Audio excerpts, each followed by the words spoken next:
Tonight on Primetime, Russia launches a major assault on Ukraine as the Kremlin repeats its terms for ending the war. So will the world accept peace, but on Russia's terms?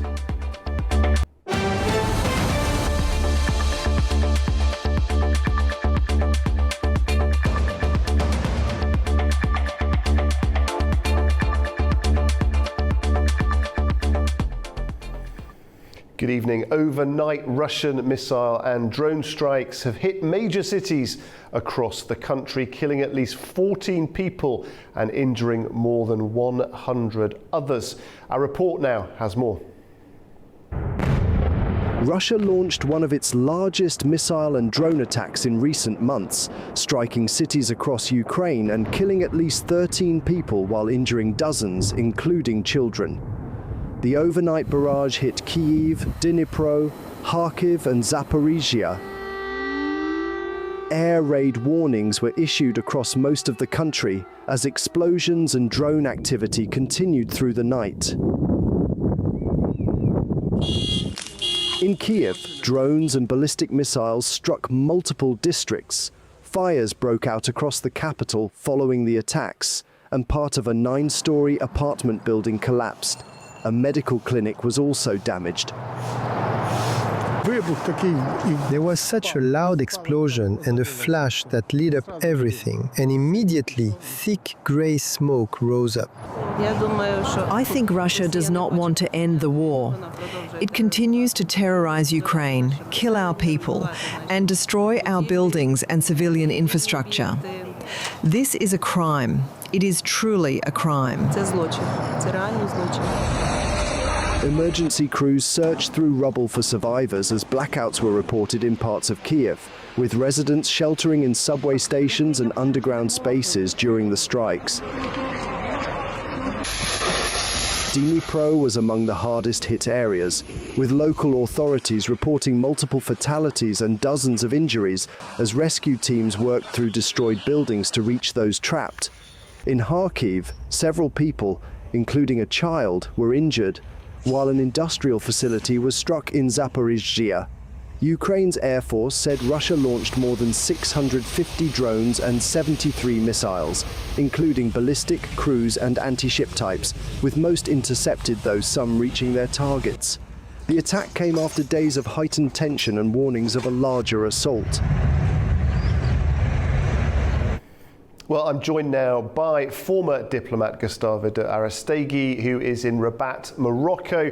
Ambassador, good to see you as always. Thanks for joining us tonight on Primetime. Okay, so Russia says the war could end immediately then. All Ukraine has to do is withdraw from the territories that Moscow claims as its own. I mean, is this a genuine peace offer, or that's got any chance at all of being accepted, do you think? Not at all, and this is nothing new. I mean, I'd like to make some kind of history of when I try to explain what is going on in Ukraine. Let us not forget that this started in 2008, when the Russians invaded South Ossetia and Abkhazia, and they claimed it in the same way that they did the Donbas, and then they did it with Crimea in 2014. Nothing happened. The West was completely incapable of reacting. And all of what is happening today is a direct consequence of what happened, or what didn't happen, in fact, in 2008 and 2014. This is not a peace offering. This is using the curtain that the Middle East conflict is generating in public opinion to scale up war crimes. Nobody speaks about the war crimes that are perpetrated by Russia. Attacking civilian zones is a war crime. Attacking buildings, apartment buildings, is a war crime. I have seen dozens, if not hundreds, of claims of the United States committing war crimes in the Iran war, only because they declared that they were going to bomb electricity generating facilities. The Russians are attacking civilian targets since 2022. Nothing has happened. And too many analysts and a great deal of politicians just look the other way. When you describe that context and you add to it the latest strikes that we've seen from Russia, what does that tell us, you think, about Russia's objectives now at this stage of the war? Well, the least that they want is the whole Donbass, of course. There was a very interesting study by the International Institute of Strategic Studies that was backed by other think tanks that very clearly claimed that to be able to conquer the 30% that is remaining of the Donbass region, the effort by Russia would take at least 2.5 years and hundreds of thousands of casualties, which means that what we have seen in 2025, and I always cite this as a clear sign of what is not a victory, is that the Russians have sacrificed 90 soldiers per square kilometer since January of 2025 until December of 2025. What does that tell us? How can Russia continue bleeding its youth, its prisons, its breadwinners? It is completely insane. Russia is not a huge country. It is a huge country in terms of area, but it is not a huge country in terms of population. 160 million people is relatively small in 2026. And this tells us something that is extremely frightening, at least for anybody that thinks a minute or two before they act. You cannot defy demographics, and Russia is playing with its future. Right now, with over 1 million casualties between dead and maimed or wounded, Russia has very seriously hindered and probably compromised the future of at least 3 generations. And in the face of that stark reality, as you've described, the diplomacy hasn't worked, has it? The world hasn't been able to make Putin stop. The pressure, the tactics from the US, the pressure, the tactics from the EU, he simply remained relatively immune to all of it. Because nobody took the necessary measures when measures needed to be taken. And you're absolutely right, from A to Z. The world is harvesting what it sowed years back. Cowardice and lack of vision produce tragedy. And this is exactly what we're living today. Unfortunately, European leaders are reacting too late to the needs of waking up to a reality that needs to be one and only one. And it is the pumping up, the boosting of European defense capabilities. And the only reason why we're not losing this war right now, it's because 2 neutral countries, one that was neutral because of its own decision, Sweden, and one because it was neutralized by the Soviet Union, Finland, have joined the Atlantic Alliance, NATO. 2 formidable military forces. The only country that has defeated the Soviet Union in a conventional war, the war of October 39 to March of 40. The Finns defeated the Russians, and this is why the Russians forced the Finns to be neutral. This is the reality that we're living. The Russians believe that today they are completely blocked from free waters. This is the reason why they are very seriously considering taking over or influencing Greenland. The Baltic Sea has become a NATO lake. Of 10 countries that surround the Baltic Sea, 9 are members of NATO. The Black Sea Fleet of Russia has to go through the Strait of the Bosphorus, and then the Marmara Sea, and then Dardanelles and into the Mediterranean. So that is controlled by NATO too. And if they want to go out through Vladivostok, it's the Sea of Japan, and the strength of the Japanese Navy and Air Force is exactly in the island of Hokkaido. I have been there. I have seen it with my own eyes. What I can tell you right now is that the only chance that the Russians have to try to project force in the world is Murmansk and Polyarny in the north. And this is why they need the Arctic route to be completely free. And that is why they need Greenland.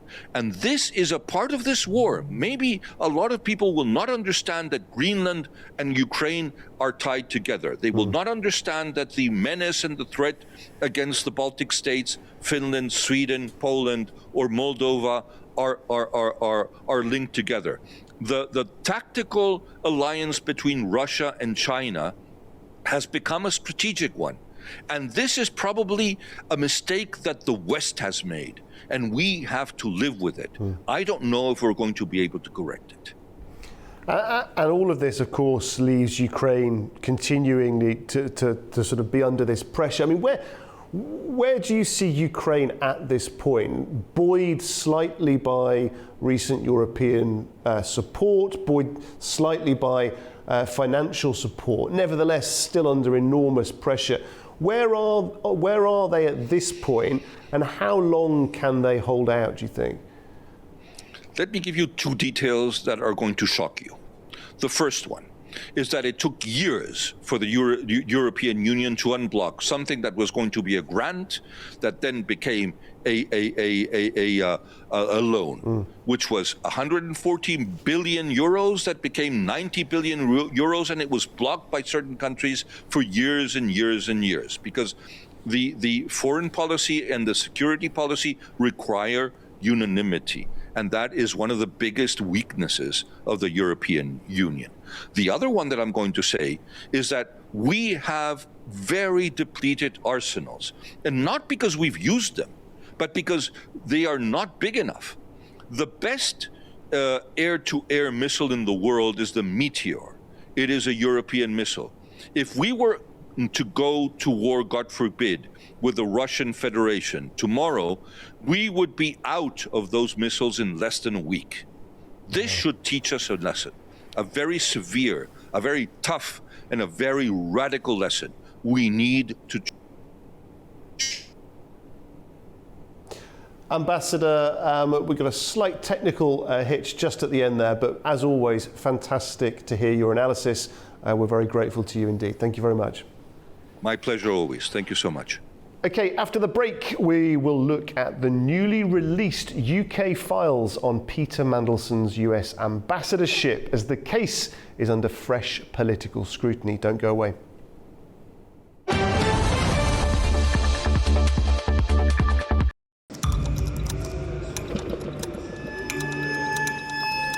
Inside Politics delves deeply into the heart of global issues shaping our world today.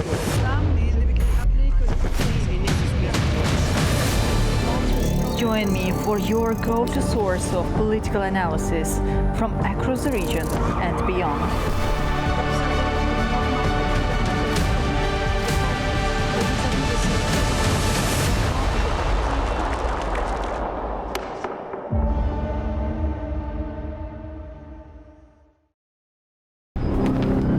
Welcome to A News, unfiltered news and analysis from the region and beyond.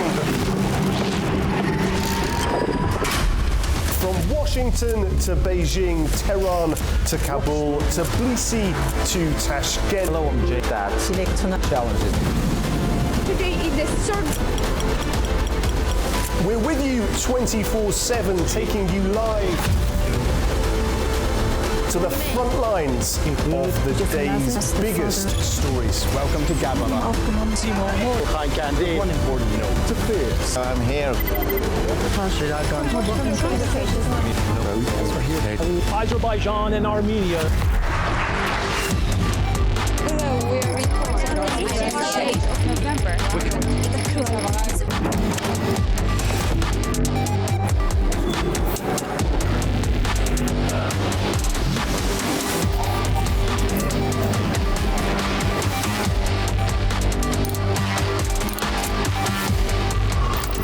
Reporting from Paris, Dar es Salaam, Tel Aviv, Washington, London, Moscow, Kyiv, Berlin, Rio de Janeiro, Beijing, Bangkok, Tbilisi, Tashkent, Almaty, Kazakhstan, Port Sudan, Tehran, Islamabad, Istanbul, Kabul, for A News.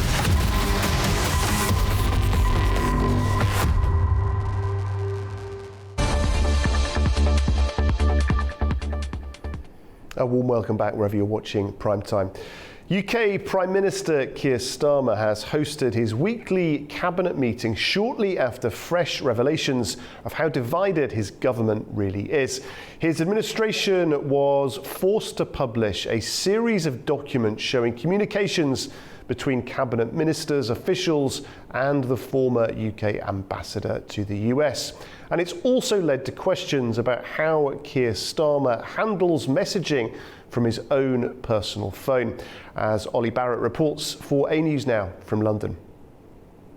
Keir Starmer hosting Cabinet just hours after the release of hundreds and hundreds of documents, emails, text messages, WhatsApp messages as well, all related to and around the time of the appointment of Peter Mandelson by Keir Starmer and the UK government to be the British ambassador to Washington. He was later fired from that role because of his links to Jeffrey Epstein. But in this latest tranche of documents, a whole raft of messages which show the level of disquiet in Keir Starmer's government from some of his own cabinet ministers and indeed Peter Mandelson himself. We had all sorts of expressions of doubt about Keir Starmer's leadership in these messages between one official and others, and we had all sorts of suggestions as well that all is not well within Keir Starmer's government. A real complaint at times from many officials and cabinet ministers about a lack of direction from Keir Starmer himself, a lack of policy around economic growth, for example. So some potentially embarrassed faces around the cabinet table in Downing Street when they met earlier today for their weekly meeting. Now, one of the things after this release of Tranche 2, the major second phase of documents being released as part of the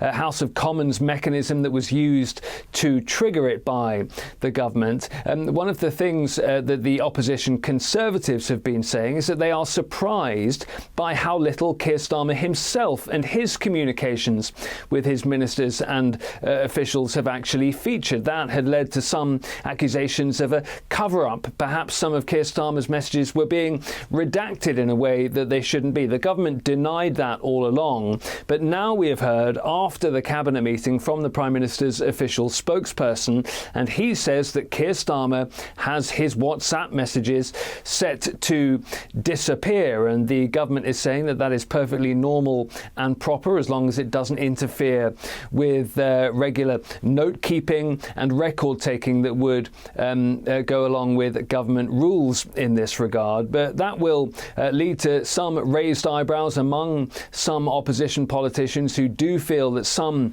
information and some communications are being held back in the release of these documents. As I say, the government denies that and says everything has been approved by officials in terms of what is being released into the public domain and what isn't. The other thing these documents do, again, is just call into question Keir Starmer's judgment in the first place in appointing Peter Mandelson. Many of the messages between him and government officials and cabinet ministers suggest that he is quite a tricky man to deal with at times, and many of Keir Starmer's critics say you should have known that before you appointed him in the first place. So further embarrassment for Keir Starmer, further evidence that many within his own government don't believe the direction of travel at the moment is going the right way. And all of this, of course, when we know that there could well be a leadership challenge against Keir Starmer and his premiership in the not too distant future. He remains a weakened Prime Minister at this point, but we're told that at Cabinet, again, he set out the ways in which the government is getting on with the business of governing, despite the fact that some are calling Keir Starmer's administration a lame duck administration in Downing Street, with a potential leadership challenge coming his way within weeks, if not months. Ollie Barrett in London for A News. OK, joining me now is Alexander Seal, a UK political correspondent who is in London. Alexander, thank you very much indeed for joining us tonight on Primetime. I mean, goodness me, you sort of sometimes wonder whether politicians actually feel social embarrassment, because this must have been another tremendously awkward meeting for the Prime Minister. Lack of direction, lack of policy, more questions about the appointment of Mandelson. I mean, how damaging are the latest revelations for the Prime Minister, do you think? Or do you think there's almost a sense in which things are so bad anyway that they really couldn't get much worse? Yes, things are very bad. And what makes this unique and frankly devastating is that it proves a black and white documentary of evidence of a systemic breakdown at the very heart of Downing Street, where the Prime Minister lives. This isn't just an anonymous briefing or a disgruntled ex-staffer talking. These are official Foreign Office emails, text messages, and internal WhatsApp logs forced out by Parliament through a humble address motion. First, they completely dismantle the idea of an objective, rigorous civil service vetting process to see official documents where the head of the US Global Issues team explicitly instructs Peter Mandelson to game his security clearance, telling him to submit a handful of names just to reassure the vetting team, even if it's all quite artificial. It is shocking. It shows a systemic willingness to bend national security protocols for political expedience. And secondly, as Ollie just said, the timing of these disclosures could not be worse for Keir Starmer. He is already politically bleeding from heavy losses after the May local elections in the UK, a leadership challenge from Wes Treating, who was his health secretary, and the fallout of sacking his top civil servant, Ollie Robbins.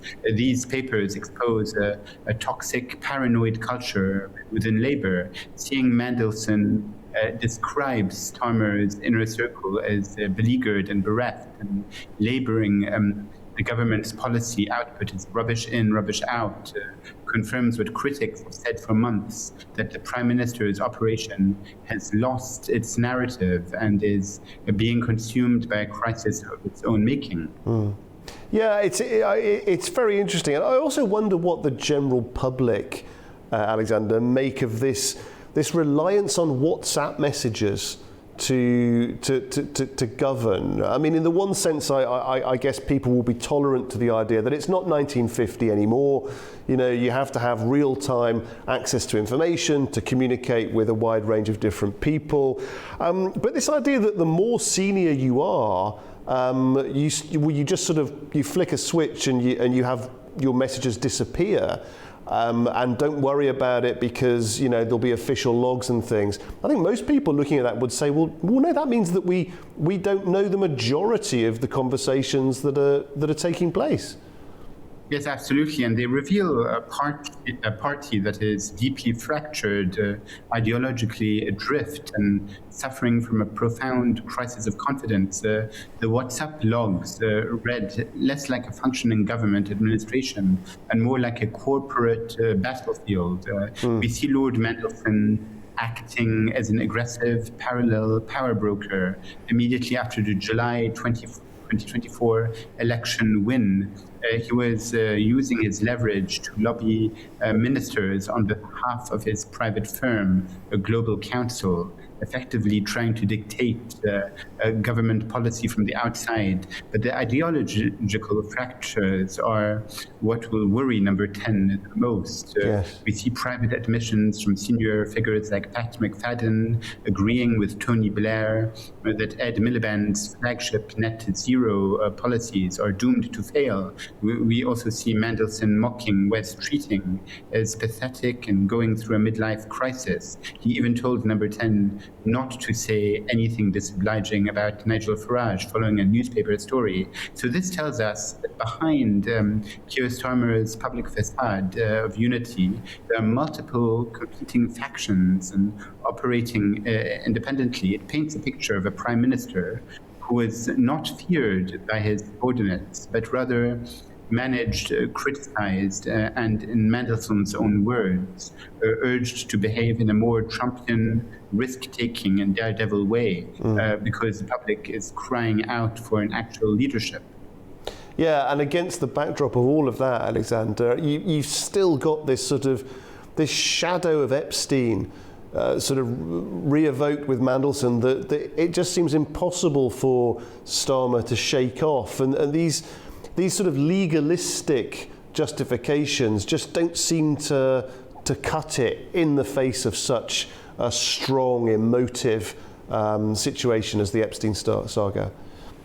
Yes, absolutely. And the crucial distinction here is the intersection between Mandelson's private network and his use of official state power. For years, the defense from Mandelson's camp was that his relationship with Epstein was purely social, entirely separate from his political duties, and took place largely after his frontline British politics. However, the US Department of Justice files released last year, combined with the UK documents dropped yesterday, suggest a completely different reality. The investigation into misconduct in public office hinges on allegations that sensitive, politically market-moving government data from the 2009 financial crisis may have been shared during those interactions. Furthermore, these new released files show that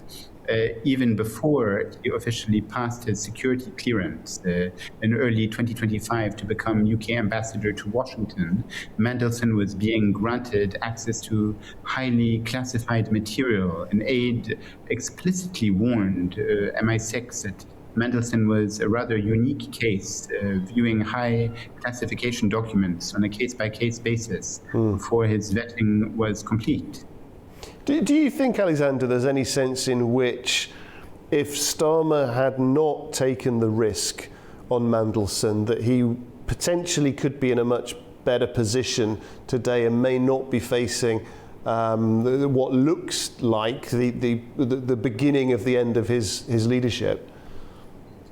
Yes, that's the exact nightmare scenario for Keir Starmer and Downing Street. And Downing Street will be awake tonight. The irony is palpable. Labour spent years hammering the Conservatives for their revolving door leadership crisis. And now they are facing the exact same structural trap. Starmer is forced out. It triggers an incredibly messy internal battle. You have Wes Treating, who has already resigned from the cabinet a few weeks ago to position himself as the standard bearer for change. You have Andy Burnham, a powerful regional voice, looking at the June 18 special election as a springboard back to Westminster. And you have the Deputy Prime Minister, or the former Deputy Prime Minister, Angela Rayner, who commands deep loyalty from the party's traditional left and union base. The problem for Labour is that these factions don't just dislike each other personally. They have a fundamentally different visions for the country. So yes, a leadership challenge would trigger immense instability for the country, but the argument gaining traction among Labour rebels right now is that staying the course under a permanently damaged Starmer might be even more electorally fatal. Yeah, very interesting. Alexander, it's been great to speak to you. Thank you very much indeed for your analysis. You're welcome. Thank you. Okay, after the break, we'll take a look at the top business news stories shaping the day with Katie Wilson. Don't go away.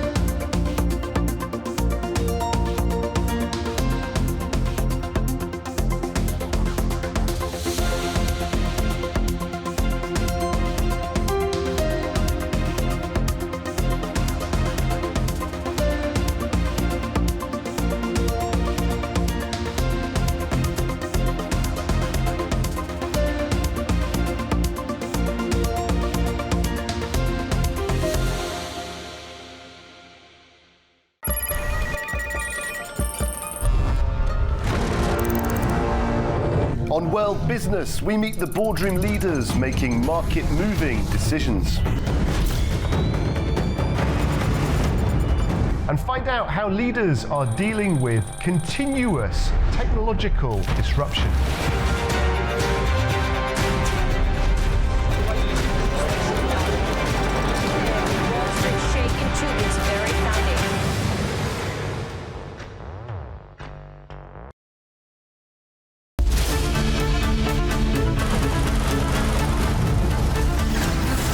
As America sleeps, Europe is waking, and the East has begun its day. A News is right here at the center, bringing you the latest stories as they break. I'm Nadia Jani, here with you each weekday morning to share latest world news and the stories shaping our region. Across all platforms and wherever you get your news, we explore the context behind the big headlines. Live from Baku, I bring you a diverse mix of regional and international news, sport and politics for you, an audience that wants a bit more. So join me Monday to Friday for the latest headlines, expert analysis and live updates from around the world. Around the globe and live from Baku, this is Daybreak here on A News.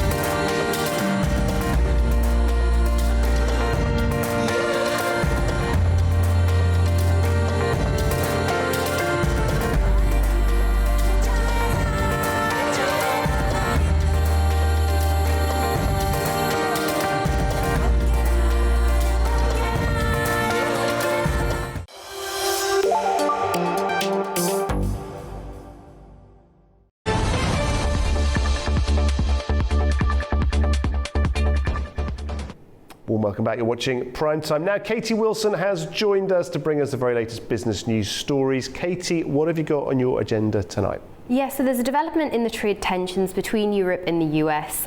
There's also more on how the war in the Middle East is impacting air travel, as well as a new green technology for growing vegetables. So let's get started. First, this evening, Europe is moving to ease trade tensions with the United States. A key European Parliament committee has backed plans to scrap import duties on a range of American goods, part of last year's trade agreement aimed at avoiding a fresh tariff dispute between the two economic powers.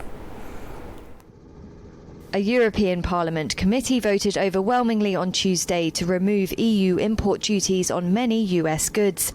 The step is to comply with the trade deal agreed with Washington last year and avert the return of transatlantic tariff conflict.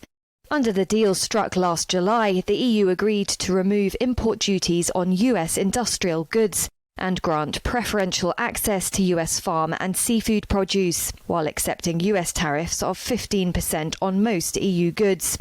10 months since that framework accord, and the EU has still not fulfilled its side of the deal, prompting Trump to say he would impose much higher tariffs if the EU does not implement its commitments by July the 4th. The European Parliament's Trade Committee voted in favour of legislation to enact the duty reductions. It also backed continuing zero duties for US lobsters, initially agreed with Trump in 2020. The legislation still needs to be approved by the full EU Assembly in mid-June, but Tuesday's committee backing gives a strong indication of how that will go. EU progress on the deal should at least bring some calm to the world's largest trading relationship, with an annual exchange of $2 trillion in goods and services.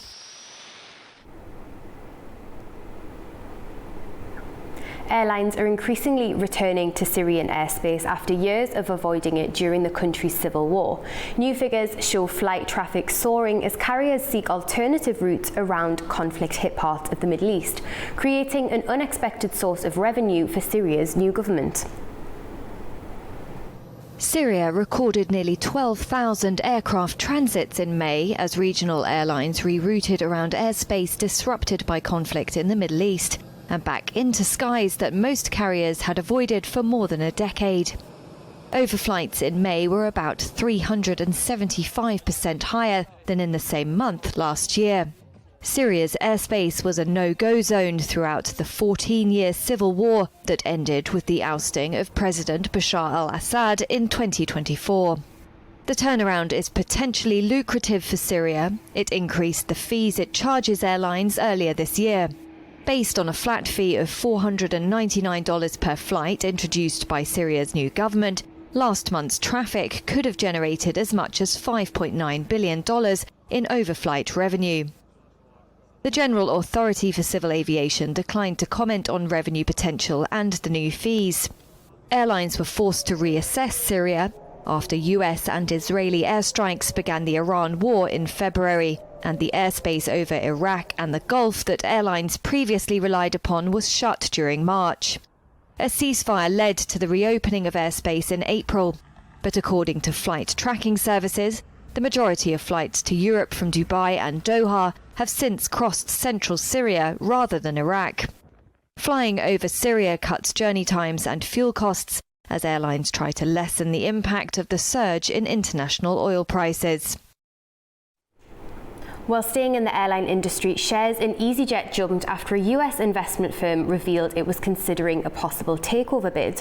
While no formal approach has been made, the prospect of a deal has reignited interest in the airline, whose shares have come under pressure this year.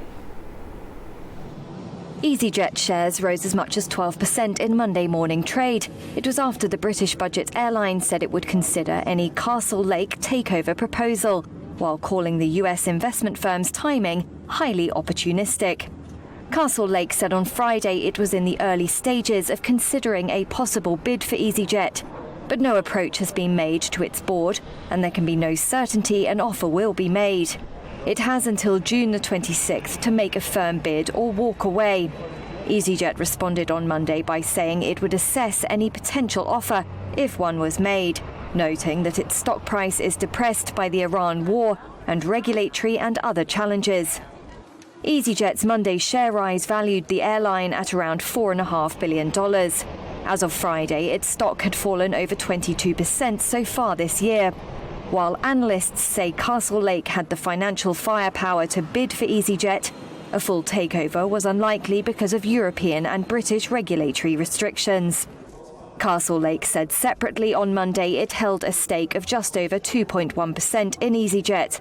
That makes it a top 10 shareholder according to LSEG data. Chinese electric vehicle giant BYD has posted its first monthly sales increase in 9 months, offering a rare bright spot amid fierce competition and slowing demand in its home market. Strong overseas growth helped offset weakness in China. BYD ended its longest streak of falling sales in May.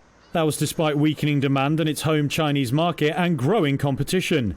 The Chinese electric vehicle giant saw global sales rise 0.3% from a year earlier. Reuters calculated it sold just over 383,400 motors. May's uptick came after 8 months of sales contraction. Overseas shipments continued to post strong growth as sales rose just over 80%. It was supported by stronger demand for EVs in Europe and emerging markets. That was driven by higher oil prices following the US-Israeli war with Iran. BYD and other Chinese automakers have gained in Europe as demand for EVs continues to support overall market growth. It offset persistent softness at home where BYD's sales fell just under a quarter. But its home market is still challenging after the auto companies fought a bruising price war, while consumer demand has also weakened in China's slowing economy. Now, the artificial intelligence boom is showing little sign of slowing. Chipmaker Nvidia says it has secured enough supply to support strong growth across its product range, even as demand for advanced AI hardware continues to outpace availability. We have enough supply for very robust growth.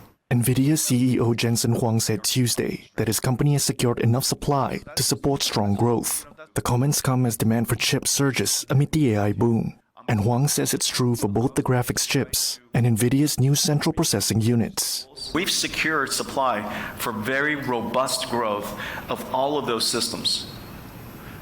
For very robust growth of our CPUs, for very robust growth of our CPUs for storage and CX for storage, for CPUs plus GPUs for Vera Rubin. We have supply for very, very robust growth. But we're still supply constrained. Huang was speaking a day after NVIDIA unveiled a new chip called the RTX Spark.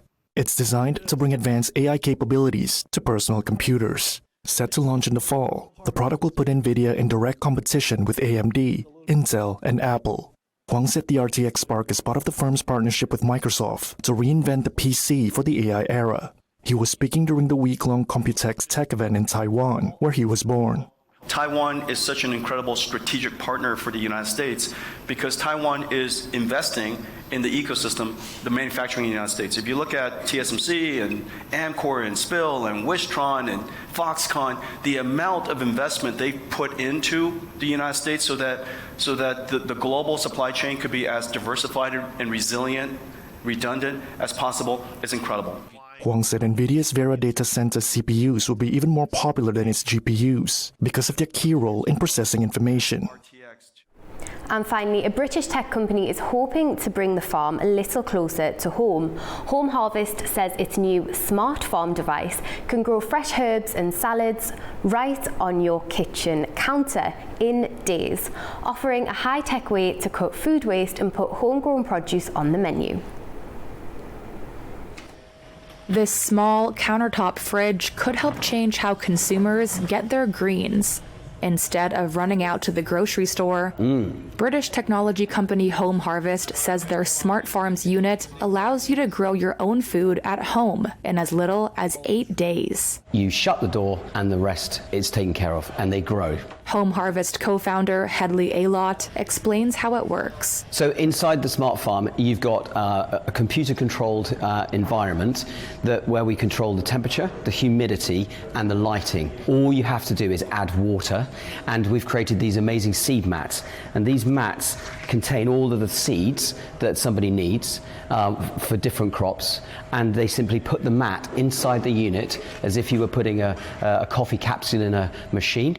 Alott says depending on what you're growing, the unit will adjust the lighting and temperature. An accompanying app shows you how your crop is doing and helps you figure out your next dish. So you might say, well, I'm really into Italian food, what should I grow? So you might take our rocket mat or our basil mat or our fields of Verona, which is basically, imagine you in a field of Italy. Well, you put the fields of Verona mat in and bang, you've got this incredible Italian baby leaf lettuce with rocket. Future versions of the app could use artificial intelligence to assess crop size, plant health, growth speed, and harvest timing. Home Harvest says their tech is responding to waste and environmental pressures in the fresh produce supply chain. Co-founder Andrew Johnson says Britain imports large volumes of leafy salads from southern Europe and Africa, a lot of which gets trashed. 70% of what we grow, if we grow something that big, 25% of it gets consumed and the rest of it gets wasted along the supply chain for one reason or another. And it's completely and utterly unsustainable. Home Harvest says it plans to launch the automated indoor growing units this summer. That's your business news update for this evening. Back to you guys. Great stuff, Katie. Thank you very much, as always. Thank you. Okay, after the break, we'll be looking at the Baku Energy Week as talks continue on investment, energy security and regional connectivity. Don't go away.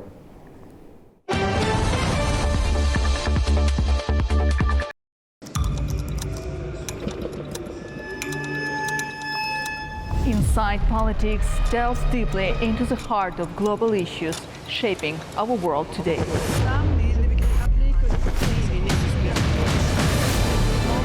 Join me for your go-to source of political analysis from across the region and beyond.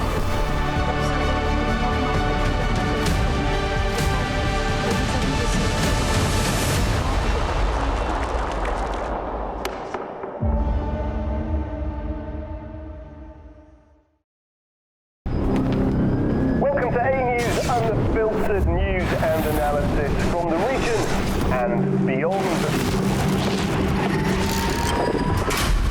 From Washington to Beijing, Tehran to Kabul, to Tbilisi to Tashkent. Hello, I'm Jay. Challenges. Today is the third. We're with you 24/7, taking you live. to the front lines of the day's biggest stories. Welcome to Gabala. Hi, Candy. One important note to this. I'm here. Azerbaijan and Armenia. Hello, we are reporting on the 8th of November.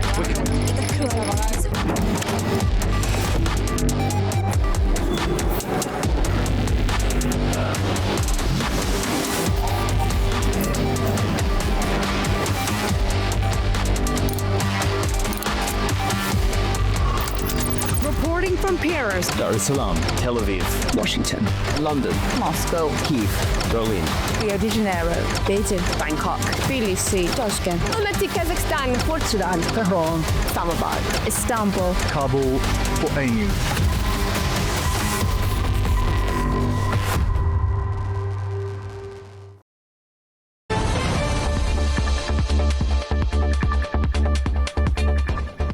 Welcome back. You're watching Primetime.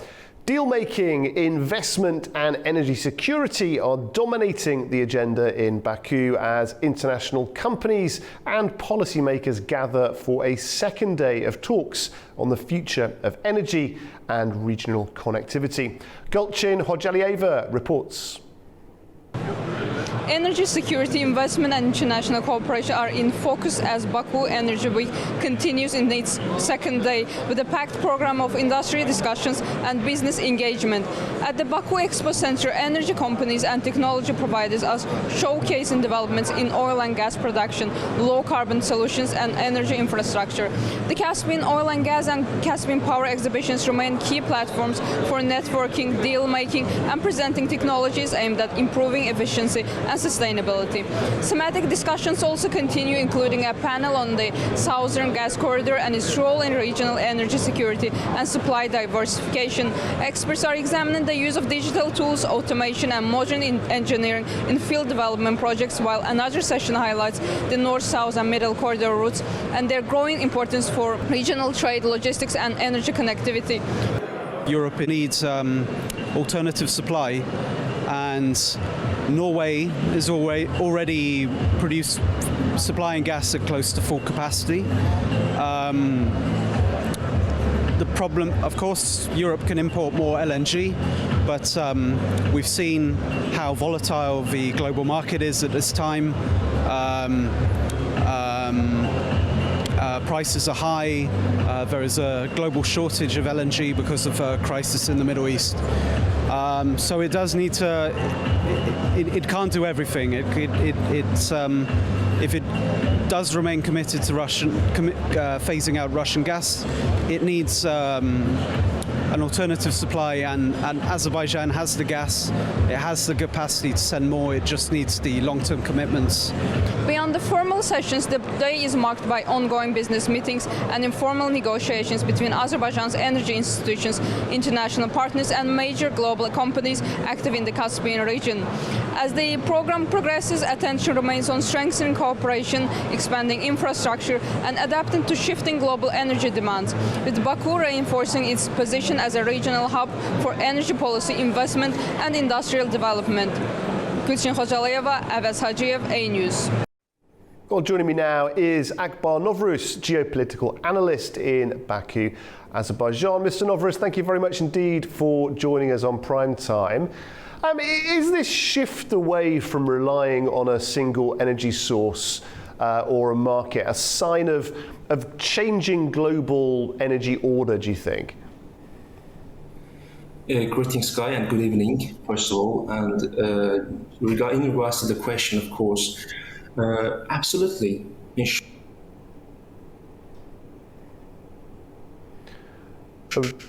Yeah, because the current energy market, the current market is actually volatile.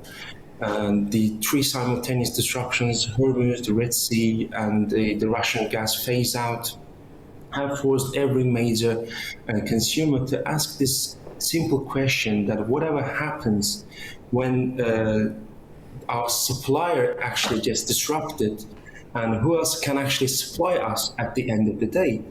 Of course, the world has the energy market has actually went straight into a crisis with the start of the war in the Gulf, the war between US, Israel, and Iran. The reason, the headlines, of course, are as like this, that, okay, why did this happen? They have all this kind of reasoning that this happened because the US and the Israel attacked Iran, or Iran is actually doing this purposely, etc. But the idea should not be positioned or focused on these headlines. Baku Energy Week, or Azerbaijan as a whole, let's say, makes this as a great opportunity to show the world that, okay, whenever you have this kind of supplier being able to have this kind of force to disrupt the whole energy market, we are implementing this idea to make a whole ecosystem where it can actually benefit from multilateral corporations. Yes. For example, the world, US is becoming Europe's largest gas supplier in the first quarter of 2026. Azerbaijan is expanding from 12 to 16 countries in a single year.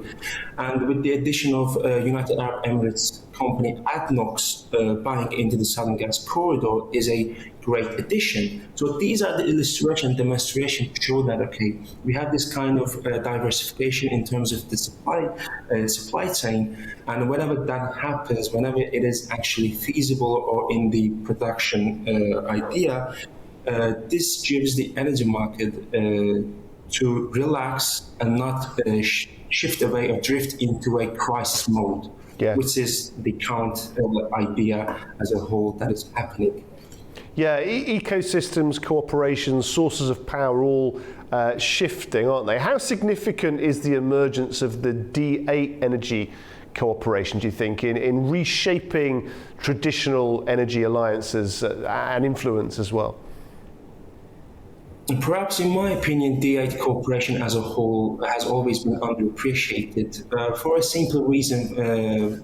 Because the corporation as a whole, the organization as a whole, have failed to adopt declarations, taking feasible actions in terms of implementing big corporations.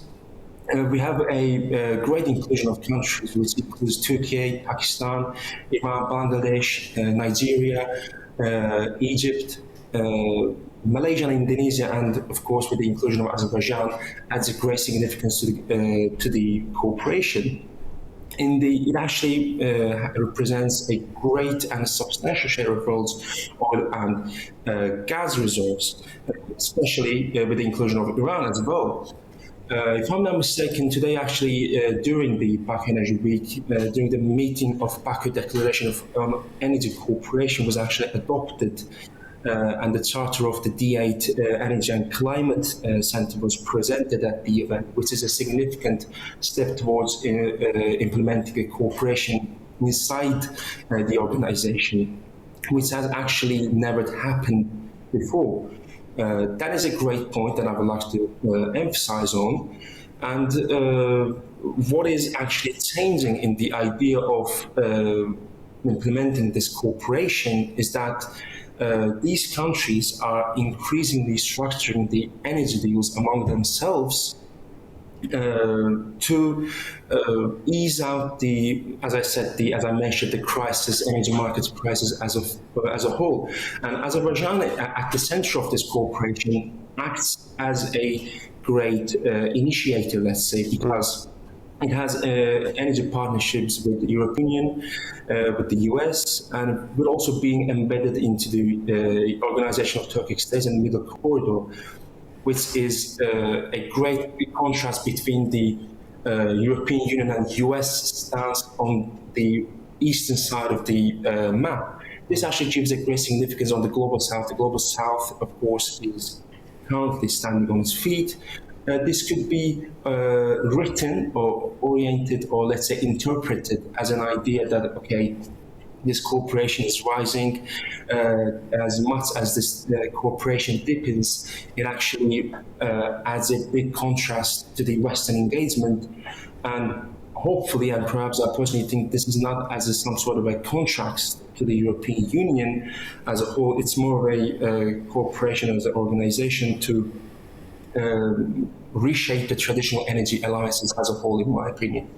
Yes, I mean, Azerbaijan has faced some criticism for its role as a hydrocarbon supplier, whilst also pushing forward the green transition. But actually, other voices have countered that by saying, well, look, that's what a green transition is. You know, it's about managing the gradual, sustainable, appropriate transition from one thing to another, rather than just some kind of knee-jerk reaction. Where do you think Azerbaijan is at the moment on that transition? And do you think it's winning the argument globally?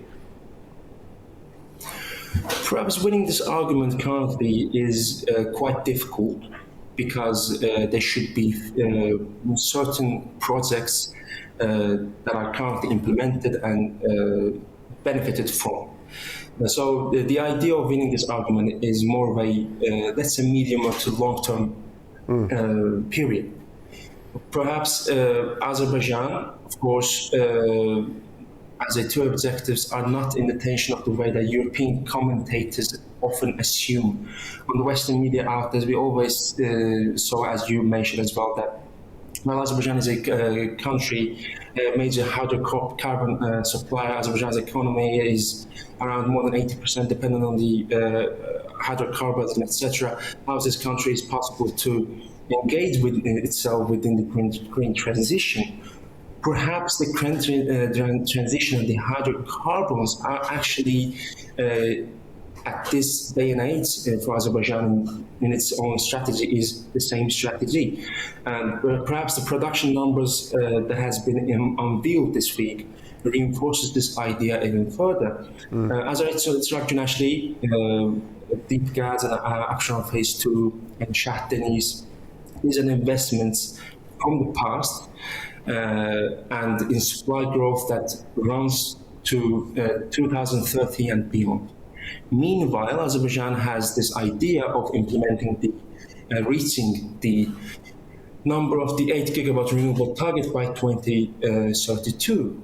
With the addition of the Black Sea cable, Trans-Caspian Green Corridor, this makes and positions the Azerbaijan for another decade.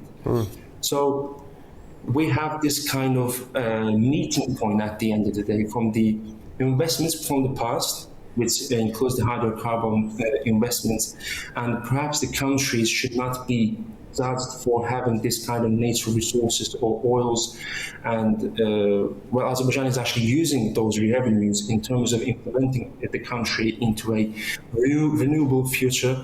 And in the future, of course, and the same geographic, for example, in all the gas pipelines where Azerbaijan is stressing supplying gas and oil, Azerbaijan is implementing the same idea in the same geography as implementing green cables. For example, the Black Sea cable is actually going to the same direction as the other gas pipeline projects, such as the Southern Gas Corridor, the Trans-Adriatic Pipeline. Perhaps we have addition of 1 or 2 countries in the grand transition, which gives us a great answer that, okay, we are supplying gas right now, and we will be supplying energy tomorrow in the near future, let's say. That is the idea in my opinion. Akbar, great to speak to you. Thank you very much indeed for your analysis. Thank you. Thank you so much as well.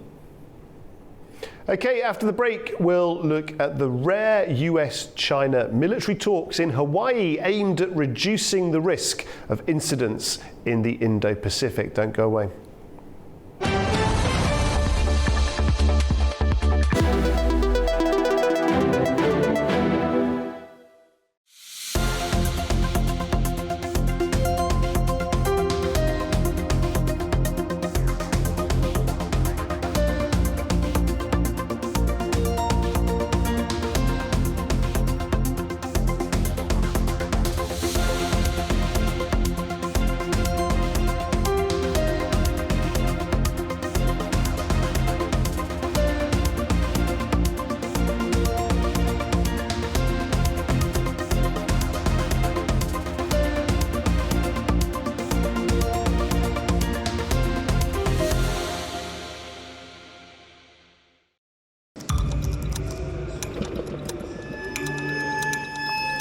Inside Politics delves deeply into the heart of global issues shaping our world today.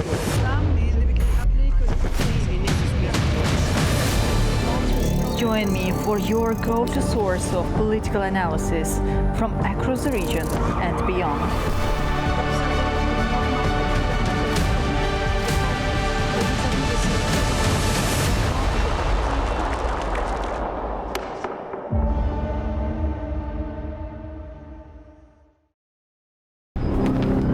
Welcome to A News, unfiltered news and analysis from the region and beyond. From Washington to Beijing, Tehran to Kabul, to Tbilisi to Tashkent. Hello, I'm Jay. Challenges. Today is the third. We're with you 24/7, taking you live to the front lines of the day's biggest stories. Welcome to Gabala.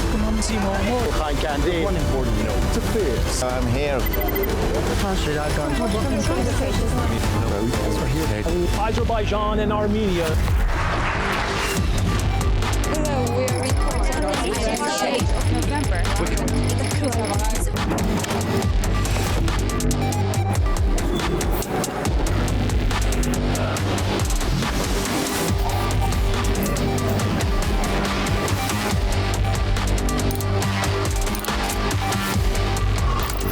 Reporting from Paris, Dar es Salaam, Tel Aviv, Washington, London, Moscow, Kyiv, Berlin, Rio de Janeiro, Beijing, Bangkok, Tbilisi, Tashkent, Almaty, Kazakhstan, Port Sudan, Tehran, Islamabad, Istanbul, Kabul, for A News.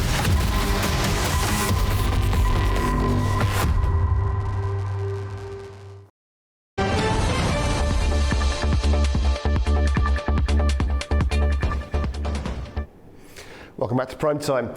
Military officials from the United States and China have met in Hawaii to discuss ways to improve safety and communication during air and maritime encounters. Manor Makdoum reports now from Beijing. Representatives from the Chinese and US militaries met in Hawaii from May 28 to 29 and held what the Chinese Navy described as candid and constructive exchanges on air and maritime safety. According to the Chinese side, both countries agreed that maintaining communication can help reduce misunderstandings, avoid miscalculations, and enhance professionalism during military encounters. China also stressed its firm opposition to any actions that undermine its sovereignty and safety. For its part, the U.S. Indo-Pacific Command said that the discussions focused on reducing the risk of unsafe and unprofessional interactions between the two militaries. The meeting was held in Honolulu and brought together representatives from the People's Liberation Army and the U.S. military. The talks followed the last month's summit between Chinese President Xi Jinping and US President Donald Trump in Beijing, where the two leaders agreed to pursue what they called a constructive relationship of strategic stability.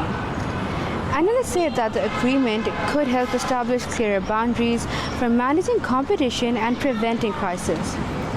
The meeting also comes after the Shangri-La Dialogue Security Forum in Singapore, where U.S. Defense Secretary Pete Hegseth voiced concerns over China's military modernization while calling on Asian countries to strengthen their defense capabilities. At the same time, Hegseth noted that U.S.-China relations are in a better state than they have been in years. Both sides agreed to continue communication through military channels, with observers viewing such exchanges as an important mechanism for maintaining stability and avoiding unintended incidents in the region. Manor Makdoum, A News, Beijing. Well, joining us now is Mohammed Ali Zafar, a research scholar at the University of Oxford in the UK. Mohammed, great to see you. Thanks for joining us again on Primetime. So a rare meeting this, as everybody has already said, but does it signal real stabilisation, do you think, or just kind of a bit more crisis management? Well, first of all, thank you so much for having me on your show. I think it's, as you put it, it's rightly said that it's just part of an effort to make sure that things are managed and the conflict will be de-escalated, especially when both sides are like moving in the arms race direction. It's important to have clarity in terms of how things are going to move forward. So I think this is a right step, but this is not the first and foremost step that has been taken. There have been several efforts in the past as well to make sure that both sides have clear communication channels in place to make sure that there is no such idea of misperception about each other's military modernization and military posturing. And where is the relationship right now, do you think, between the US and China? I mean, we all saw the visit of President Trump picking up all of these tech titans on the plane. He described the meeting in positive superlatives as usual. Other analysts have described it in more sort of lackluster terms. Is there any real political momentum that meeting has generated? Well, seeing Donald Trump's statement, I say it's just an effort to differentiate himself either as a strongman or as a strawman. So these are the things how leaders act, but the reality is that he wanted to have a constructive deal with China so that there is some clear understanding between how economic challenges between China and US tensions that are ongoing, they could be de-escalated. But one thing that is important is that during the meeting, President Xi said that we can make sure that there is joint effort from both sides to support US America First strategy as well as supporting China's vision as well. So both things can go hand in hand as well, and they can avoid Thucydides trap as well. This is exactly what President Xi said as well. So I think these are efforts in terms of confidence building measures, because this is the reality, as Mir Sharma once wrote about in the great power strategy, great power conflict. He said that since both sides are coming in parity to each other, this is a reality where there is a possibility of conflict that could erupt, and this is why misunderstanding needs to be left out of the room. And what about this issue of Taiwan, Mohammed? Do you think there's a sense in which China thinks it might be able to get Donald Trump to just nudge a little bit closer to neutrality on that issue?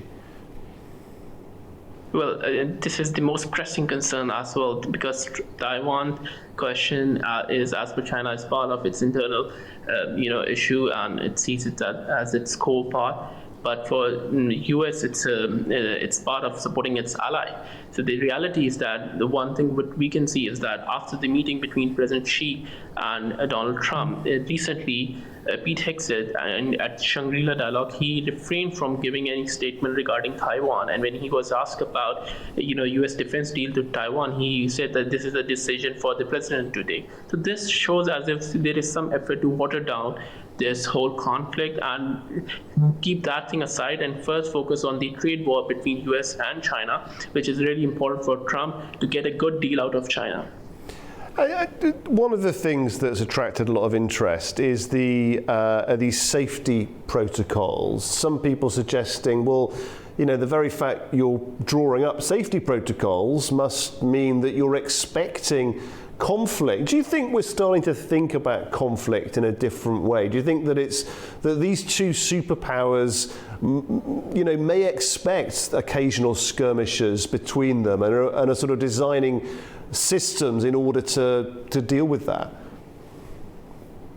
Well, we are talking about two powers with the best military in the world, so definitely there is a possibility that anything could escalate and tensions could rise between the two sides, especially from an Indo-Pacific perspective as well. So I think the major reason why these dialogues were held is because we have seen in the past, for example, the Taiwan Strait cutoff incident that happened in 2023, when both sides were so warships from China and the US were really close to avoiding. They did avoid a crash, but they were really close. So I think these sort of engagements that we have seen where both sides warships comes too close to each other, these are the things where they feel as if there's a need to really have communication channels in place and to de-escalate the situation and respect these ideas of each other's boundaries as well. So I think these discussions are quite important to avoid any sort of misperception. But the reality is that the more closely you see this conflict erupting between US and China, especially when there is no clarity about each other's objective in the Indo-Pacific region between the two sides. So I think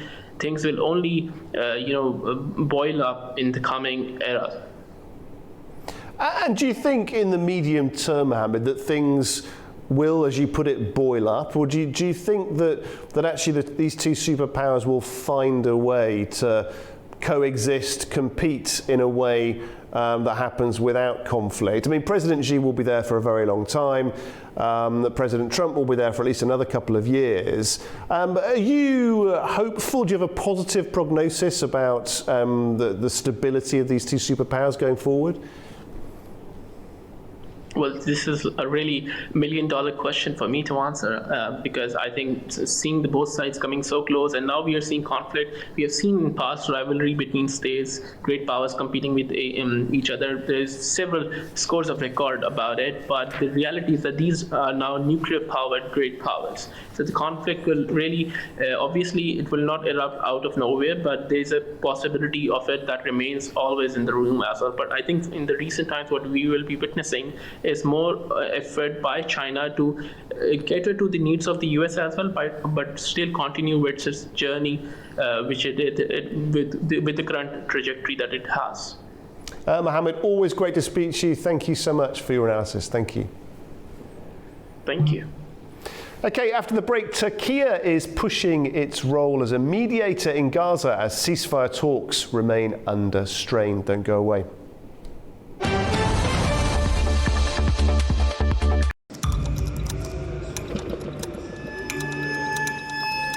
Inside Politics delves deeply into the heart of global issues shaping our world today.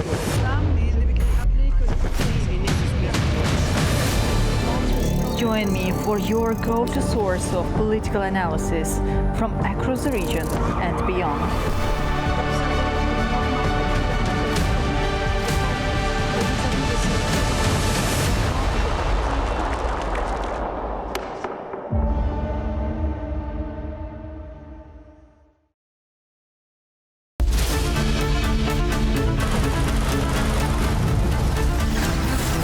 As America sleeps, Europe is waking, and the East has begun its day. A News is right here at the center, bringing you the latest stories as they break. I'm Nadia Jani, here with you each weekday morning to share latest world news and the stories shaping our region. Across all platforms and wherever you get your news, we explore the context behind the big headlines. Live from Baku, I bring you a diverse mix of regional and international news, sport and politics for you, an audience that wants a bit more. So join me Monday to Friday for the latest headlines, expert analysis and live updates from around the world. Around the globe and live from Baku, this is Daybreak here on A News.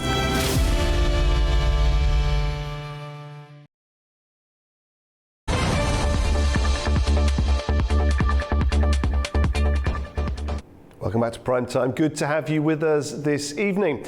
Now, Turkey's intelligence chief has held talks with a senior Hamas delegation in Ankara as efforts continue to advance a fragile Gaza ceasefire and increase humanitarian aid deliveries to the Palestinian enclave.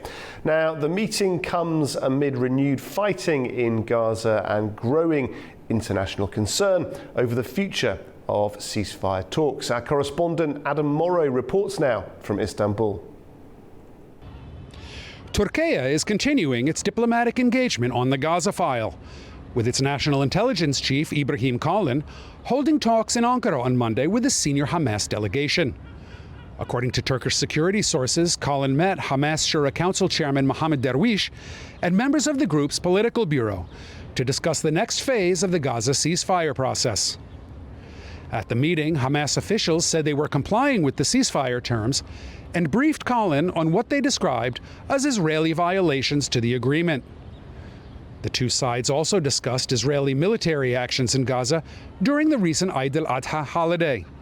Officials reviewed possible steps to prevent further truce violations, ensure implementation of commitments made in the first phase of the ceasefire, and maintain momentum in the negotiation process. Talks also focused on humanitarian assistance, including Turkish efforts in coordination with regional countries and international agencies to facilitate the delivery of badly needed aid supplies into the Gaza Strip. Monday's meeting was the latest in a series of contacts between Turkish officials and Hamas representatives as Ankara seeks to maintain its role as a mediator and guarantor in the ceasefire efforts. Turkey has repeatedly advocated a permanent ceasefire, expanded humanitarian access, and a negotiated settlement to the conflict. The discussions come at a critical time for Gaza, where ceasefire talks remain fragile and international mediators continue efforts to prevent broader regional escalation while also seeking a longer-term framework for peace and reconstruction. This is Adam Morrow for A News in Istanbul, Turkey. Okay, and we're joined now by Dr. Melih Demirtaş, political analyst and former diplomat in Ankara, Turkey.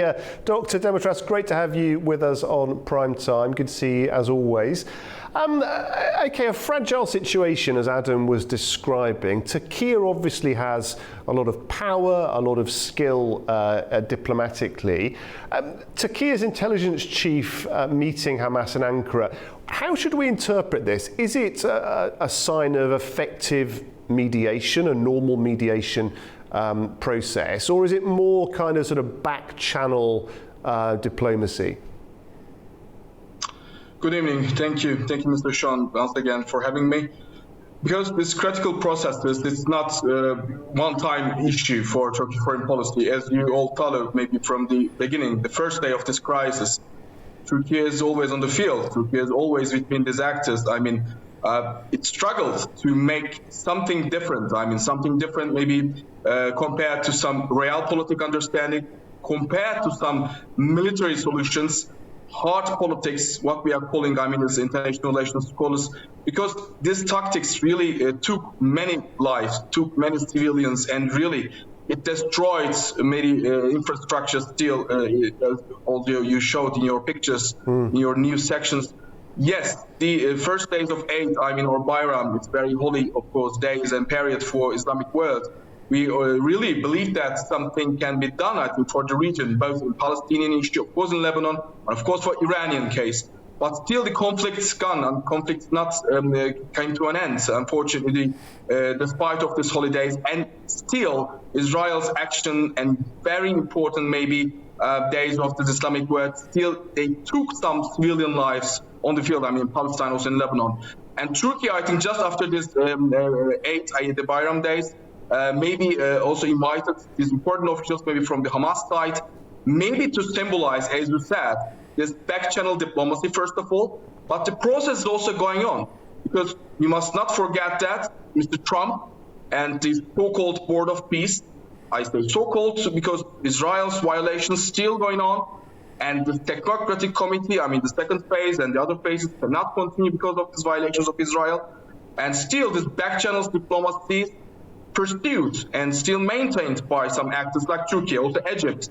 I mean, these actors are really seems to be very active, despite of these aggressions, despite of maybe the followers of this realpolitik, first of all, I mean, Israel's actions. Yes, as you say, you know, we can all see there the pictures of people suffering. I mean, if the ceasefire is being described as both active and repeatedly violated, can it still be considered a functioning agreement in any meaningful sense, do you think? This is a question of course, political theory, question of diplomacy. And because of this, we always think that the losing of blood, I mean, this process of blood losing for diplomacy is going on, especially in these last 3 years. It started not in Palestine. We all know that this Russia-Ukraine war started something on the field. I mean, this Eurasian geography. But suddenly, of course, just 3 years ago, we can say, in Palestinian territory, we have seen there's much more maybe devastation for the civilian lives, civilian infrastructures. And yes, we still have hopes, Mr. Shone, because unless we do not have some hopes for diplomacy, then the result can be only some actors who can really benefit from this unending clashes. Think about this American, I mean, United States, Iranian conflict, and this unending process of this, I mean, truce or, I mean, ceasefire. And some actors are gaining something, yes, a profit in economic field, some profit for military senses, but still the civilian infrastructures are really destroyed in this ongoing process. Yes, we still believe this diplomacy, Mr. Shone, and I think Turkish diplomacy, because of this, makes its best. Today, I think Mr. Cullen, intelligence chief, showed it once again as the intelligence diplomacy he called always. It is not a mere diplomacy. The backdoor, secret talking and something like this. It's like a diplomacy. It's like human channel. And sometimes it makes really an open channel for also open sources for the world, diplomats or experts. And yes, we have seen another positive development because of this between these parties. Both Hamas and I think Turkish important intelligence and foreign ministry channels. And in a sense, as you say, it's becoming all the more critical, isn't it? Because it's almost like regional mediators like Turkey are now, in a sense, effectively managing the conflict day to day, while the formal negotiations have just sort of stalled. Yes, because of this, regional actors became an important significance also. Think about Pakistan as an important regional actor nowadays, maybe produced important global results, global maybe influence between very important actors, United States and Iran. Like this case, Turkey, also Egypt, some sense, of course, some Middle Eastern actors, of course, all Caucasian, important neighbors like Azerbaijan. These regional powers, or middle powers we call in international relations, really seeks to something differently in international politics. Yes, easily we can use some military forces. It is so easy, especially nowadays, to use some cheap drones, quote unquote. It is, continue to be very cheap technology on the field, and it took really many lives and civilian structures. But no, I think for Turkey, it is nowadays much more important to pursue these diplomatic channels, at least for the sake of the civilian lives, for innocent life. Yeah, and as you rightly say, at the same time as the complex political negotiation, that fragile, delicate back-channel discussion going on, you've also got humanitarian crisis to deal with too, and that can be, in a sense, almost more difficult, can't it? In this point, always remember Gaza, Freedom Flotilla, Humud Flotilla, Mr. Shone. Unfortunately, we have seen any attempt of these flotillas, and we have seen directly how the civilian personalities, like doctors, like academics, like very celebrity, even some important, parliamentarians from different European countries, even from Turkey and other countries, how they are halted, how they are behaved by some important actor, in this region, which is Israel. Israel is an independent country, we know that, but it is not an independent action. It took, in this civilian maybe attempts, and because of this, yes, you're right. First of all, United Nations agencies and everything about humanitarian assistance must be allowed in this territory. Palestine and Israel has this biggest responsibility, especially in the second phase and the coming phases of this truce plan. This board of peace procedure. Yeah, you paint a picture quite rightly of these multiple regional actors operating together in parallel. Do you think Gaza is now being shaped by overlapping mediation efforts rather than just a single peace framework? It could be problematic. As you said, yes, some actors can have some benefits from the field because of their economy. First of all, we must talk about, yes, for national structures, for national countries, this is the dilemma, this is the important maybe vicious circle of diplomacy also. What can I gain at the end of the day? It is very maximalist, utilitarian question, and it is not ethical question especially, but for a diplomat, I think for a nationalist maybe expert, it is also a question of the day. But still, you are right. Because of this, we always, much more maybe expert level or diplomatic level who are having some very impartial maybe line of thinking. We're always thinking that United Nations also must have an important upper hand in such situation.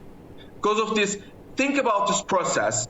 Slowly, Israel really diminished. Of course, I think Mr. Trump also has some important negative influence upon the structure of United Nations. upon, of course, this Secretary General, Antonio Guterres, they really make important negative statements every day to these agencies and to this international responsibility of these agencies. And now, I think, because of this, some minimalist or nationalist prophets, at the end of the day, we are always talking about this. Yes, Turkey is also on the field, but still, we always repeat that United Nations, at the end of the day, must come to the table, and they must have this upper hand, especially for some agreement plans, especially for some reconstruction plans, like in the geography, a very complicated geography of Palestine. Dr. Demirtas, we appreciate your analysis very much. Thanks for joining us on Primetime. Thank you. Thank you, Mr. Shaw. Okay, after the break, we'll check in with our correspondents around the globe. Do stay with us.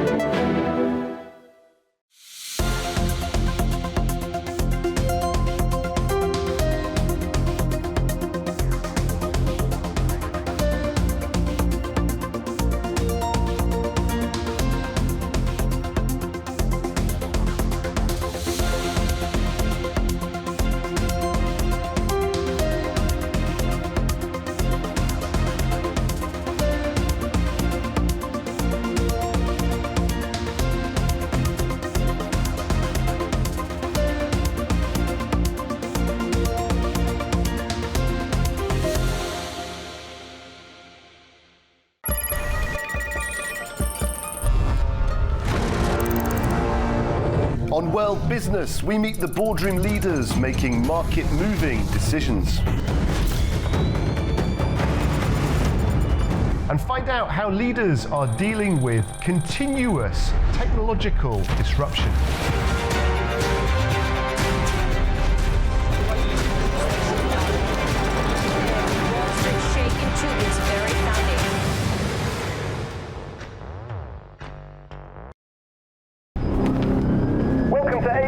Unfiltered news and analysis from the region and beyond. From Washington to Beijing, Tehran to Kabul, to Tbilisi to Tashkent. Hello, I'm Jay. Challenges. Today is the third. We're with you 24/7, taking you live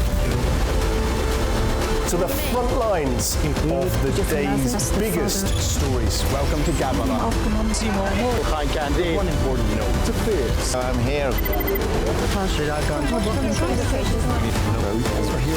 Azerbaijan and Armenia. Hello, we are reporting on the 8th of November.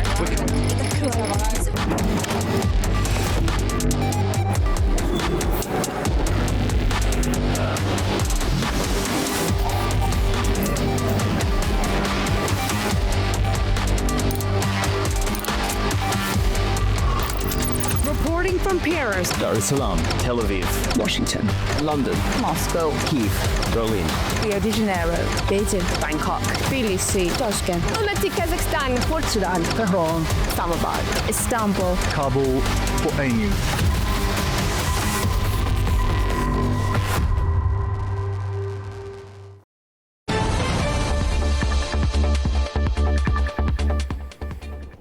Welcome back. You're watching Primetime. US President Donald Trump says he has spoken to Israel and Hezbollah and persuaded them to recommit to their ceasefire. However, on Monday, and after days of haggling with Iranian officials through intermediaries on a preliminary agreement, Trump told CNBC reporters that it was all starting to, in his words, get very boring. Nick Harper reports now from Washington. Well, Donald Trump spent part of Monday trying to shore up the US-Iran peace process. It's been rocky at best in recent weeks, and part of the problem is that Iran has been particularly angered that Israel has continued its bombardment of Lebanon. The Israeli campaign is to try and degrade the Iran-backed group Hezbollah that is in Lebanon, but it has caused problems, with Iran threatening to walk away from the peace process. And over the weekend, we saw Israel ramp up up its bombardment of southern Lebanon, also capturing an important strategic stronghold in the south of Lebanon as well. And all of that was enough, it would seem, for Iran to decide it was time to walk away from the talks with the United States. That news coming from Iranian TV on Monday. And then Donald Trump posted on social media that he had essentially hit the phones, speaking to both the Israeli Prime Minister Benjamin Netanyahu and, through mediators, Hezbollah. He said that they were a very productive call and a very good call. He also said that both sides had agreed that all shooting will stop, but it's unclear if that will be enough to get Iran back to the negotiating table. Donald Trump, in a separate post on social media, also said that talks are continuing at a rapid pace, seeming to go against that news being reported on Iranian TV that Iranian negotiators were no longer willing to take part in the peace process. But this ceasefire has been long running, and during it, many weeks, there has really been very little movement when it comes to that US-Iran peace plan. On Friday, Donald Trump met with advisors in the Situation Room at the White House to look at the latest memorandum of understanding that would kickstart an important 60-day period where the real negotiations would take place. But we heard that he wanted much stronger language in that memorandum, pushing for stronger commitments from Iran that it would give up enriched uranium to the United States or a third country, and that it would also commit to reopening the Strait of Hormuz. Nick Harper for A News in Washington, D.C. Well, Iran has indeed strongly condemned what it describes as ongoing ceasefire violations by Israel and the United States, warning of consequences for regional peace and security. Our correspondent Toraj Shirililo reports now from Tehran. The Iranian Foreign Ministry has slammed repeated instances of ceasefire violations, which is said are committed by the United States in Iran's southern waters, as well as by Israel in Lebanon, warning over backlashes for the peace and security in the region. In a statement, the ministry recalled the ceasefire agreement reached in April, stressing that the Israel-US war with Iran shall be stopped in all fronts, including in Lebanon. It also reiterated that Iran will defend its interests wherever necessary and with all its might in accordance with the inherent right of legitimate self-defense. Also, Foreign Minister Abbas Araghchi said on Monday that any violation of the ceasefire between Iran and the United States on one front, including Lebanon, would be regarded as a breach of the truce across all fronts. In a post on the social platform X, he said that the United States and Israel would bear responsibility for the consequences of any breach of the truce. Amid the fragile ceasefire, Araghchi held phone calls with his counterparts from Belgium, France, Pakistan, Qatar, and Turkey, as well as Pakistani army chief, who is acting as the mediator between Iran and the United States. Following weeks of stalled talks, Foreign Ministry spokesman Ismail Baghai blamed the U.S. shifts in stance and contradictory demands for protracted negotiations. He stressed that Iran entered the talks with the U.S. out of complete lack of trust, rejecting news that Tehran and Washington have reached an agreement on an extended peace deal. Quick question, he replied that the ongoing indirect talks do not deal with Iran's civilian nuclear program, adding that the parties are focusing on ending the war at the moment. Meantime, President Masoud Pezeshkian held a phone call with the Japanese Prime Minister Sanae Takaichi. According to the presidential office, their conversation focused on regional de-escalation, the safety of international shipping lanes, particularly the Strait of Hormuz, and broader economic and technical cooperation between Tehran and Tokyo. Toraj Shirililo, reporting from downtown Tehran for A News. Hungarian Prime Minister Peter Magyar said on Monday that the government would launch legal proceedings to remove President Tamás Sulyok from office if he does not resign. Here's Anita Sharma reporting from the Netherlands. Welcome to This Day in Europe, where Hungary is heading toward a major constitutional showdown just weeks after the end of Viktor Orban's 16-year rule. Hungarian Prime Minister Peter Magyar says his government will launch legal proceedings to remove President Tamás Solyok if the president refuses to resign. Magyar's centre-right party swept to power in April, ending Orbán's long dominance of Hungarian politics. Since taking office, Magyar promised to remove what he calls the remaining Orbán-era power structures embedded across the state. At the center of the dispute is Solyok, who was elected president in 2024 by lawmakers from Orbán's Fidesz party. Magyar argues that Solyok failed to act as a neutral head of state and instead served the interests of the previous government. After a meeting Monday, Magyar said that if Solyok continues to reject calls to step down, his government will use its two-thirds parliamentary majority to begin constitutional changes aimed at forcing him from office. The process could take about a month. Solyok has refused to resign, warning that any attempt to remove him could trigger a constitutional crisis and further divide the country. Orbán's Fidesz party has also condemned the move, calling it an unlawful ultimatum and insisting that the president's mandate runs until 2029. Now, while Hungary's presidency is largely ceremonial, the office carries important powers, including the ability to send legislation back to Parliament or refer laws to the Constitutional Court. Those powers could complicate Magyar's efforts to rapidly reverse key elements of the Orbán era. The showdown is becoming the first major institutional test of Hungary's new political era. As Magyar moves to dismantle the remaining pillars of Orbán's influence, the EU is watching very closely, looking for signs of true democratic renewal or the emergence of a new constitutional crisis at the heart of Europe. For A News, I'm Anita Sharma in Arnhem, Netherlands.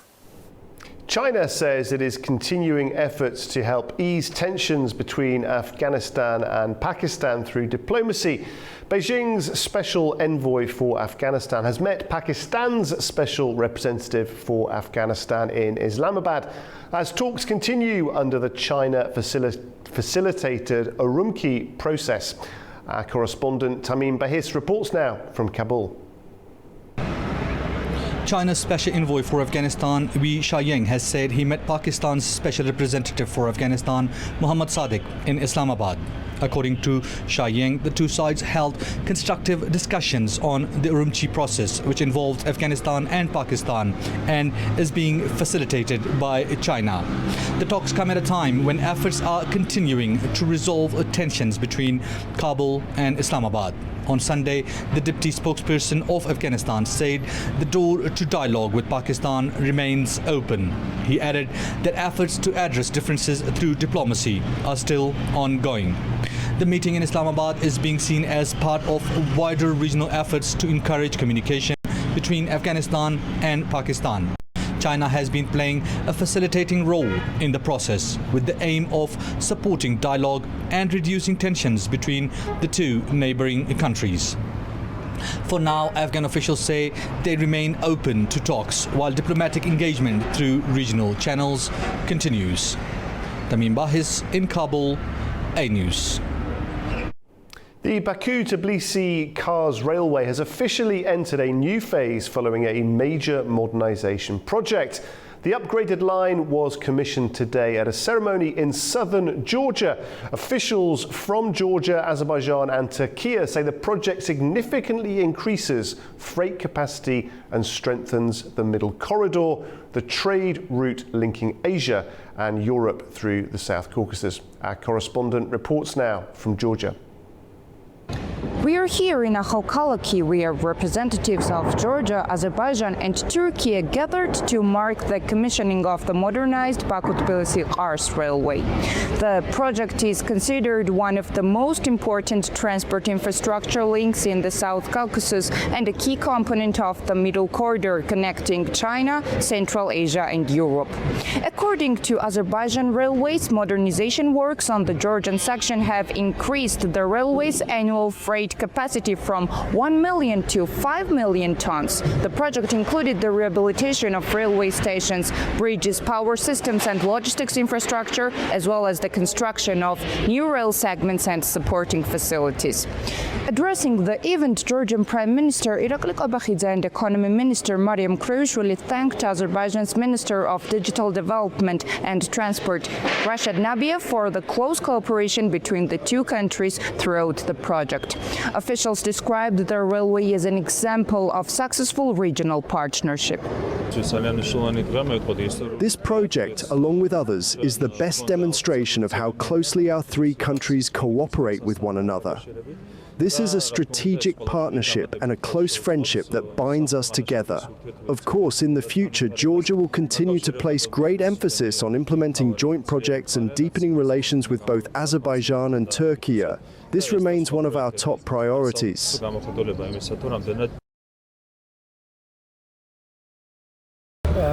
This project also is very important from the regional cooperation. Three countries, Turkey, Georgia and Azerbaijan, jointly concluded and closed this project. So from the transit capacity perspective, this project is very important. And we hope that the benefits of this project will not be used only by the regional countries, but also starting from China and into Europe, all the countries which located across this route. Beyond the railway itself, Georgian officials highlighted broader infrastructure development, including the Anaklia deep sea port and the East-West highway. Together, these projects are expected to strengthen Georgia's position as a regional transit and logistics hub and increase the competitiveness of the Middle Corridor. Speakers from all three countries emphasized that the significance of the Baku-Tbilisi-Kars railway extends beyond Georgia, Azerbaijan and Turkey. They noted that improved connectivity benefits all states participating in the Middle Corridor and stressed that stable, peaceful regional cooperation remains essential for unlocking the corridor's full economic potential. Nini Nikolaishvili, Achal Kalaki, A News. Is not in talks with the European Union over hosting migrant return centres after reports suggested the country could be part of new EU plans to process deportations outside the bloc. Well, the issue comes as Europe moves towards stricter migration rules. Our correspondent Fariza Kalamazina reports from Almaty.